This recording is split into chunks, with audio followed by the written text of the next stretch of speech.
Hello friends, বন্ধুরা আজকে একটা দারুণ সুস্বাদু লোভনীয় রেসিপি বানিয়ে দেখাবো। তোমরা আগের দিন ব্লগে দেখেছিলাম আমি বাজার থেকে চিংড়ি মাছ নিয়ে এসেছিলাম আর চিংড়ি মাছটাকে ধুয়ে পরিষ্কার করে স্টোর করে ফ্রিজে রেখে দিয়েছিলাম। তো আজকে সেই চিংড়ি মাছটা দিয়েই একদম দারুণ সুস্বাদু লোভনীয় একটা রেসিপি বানিয়ে তোমাদেরকে দেখাবো। আর ওই রেসিপিটা বানানোর জন্য আমার কী কী লাগছে সব আমি এখানে জোগাড়যন্ত্র করে নিয়েছি, তোমাদেরকে অবশ্যই একবার দেখিয়ে দিচ্ছি। তো পুরো রেসিপিটা দেখতে হলে কিন্তু অবশ্যই ভিডিওটাকে ফুল ওয়াচ করতে হবে, তাহলে সাথে থাকো।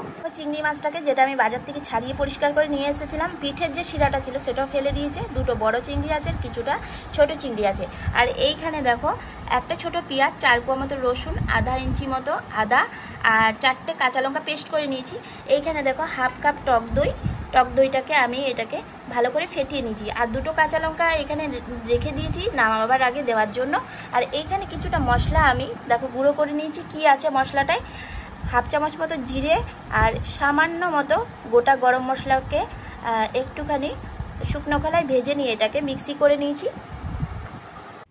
প্রথমে কড়াইয়ে তেল গরম করে নিয়ে চিংড়ি মাছগুলোকে সামান্য নুন হলুদ দিয়ে ভেজে উঠিয়ে নিয়েছি। তারপরে সেই তেলে আবার একটুখানি তেল দিয়ে গোটা গরম মশলা ফোড়ন দিয়ে তার মধ্যে দিয়ে দিলাম সেই করে রাখা পেস্টটা, পেঁয়াজ আদা রসুন কাঁচা লঙ্কার যে পেস্টটা সেটা দিয়ে একটুখানি কষিয়ে উপর থেকে আবার দিলাম নুন আর হলুদ প্রয়োজন মতো দিয়ে খুব ভালো করে তেল ছেড়ে আসা পর্যন্ত কষিয়ে নিয়ে এবারে অ্যাড করে দিলাম ফেটিয়ে রাখা টক দইটা। তার সাথে সাথে বাটিটা ধুয়ে সামান্য একটুখানি জল দিয়ে দিলাম আর একটু নাড়াচাড়া করে নিয়ে এই সময়ে দিয়ে দিলাম সামান্য একটুখানি চিনি, জাস্ট টেস্ট ব্যালেন্স করার জন্য।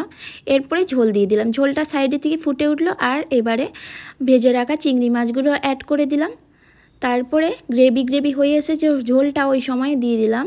রেখে দিয়েছিলাম সে কাঁচা লঙ্কা আর গ্রাইন্ড করে রাখা গুঁড়ো মশলাটা, ওইখান থেকে আধা চা চামচ দিয়ে ফুটিয়ে নামিয়ে নিলাম। ব্যাস হয়ে গেল আজকের মতো আমার চিংড়ি মাছের রেসিপিটা। দেখো কত সুন্দর দেখতে হয়েছে।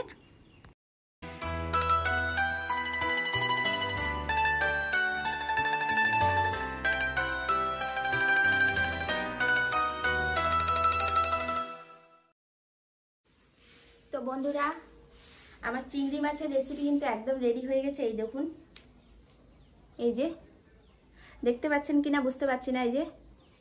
আর দেখতে কিন্তু অসম্ভব লোভনীয় হয়েছে, খুব সুন্দর স্মেলও আসছে, মনে হচ্ছে খেতে ভালোই হবে।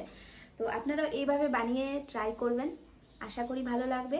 আর আজকে আমার এই ভিডিওটা যে যেখান থেকে দেখছো অবশ্যই সুন্দর একটা কমেন্ট করে আমার চ্যানেলটাকে সাবস্ক্রাইব করে দিও। যারা ফেসবুক থেকে দেখছো তারা অবশ্যই ফলো করে দিও পেজটাকে। তো আজকের মতো এখানে বিদায় নিচ্ছি, টাটা।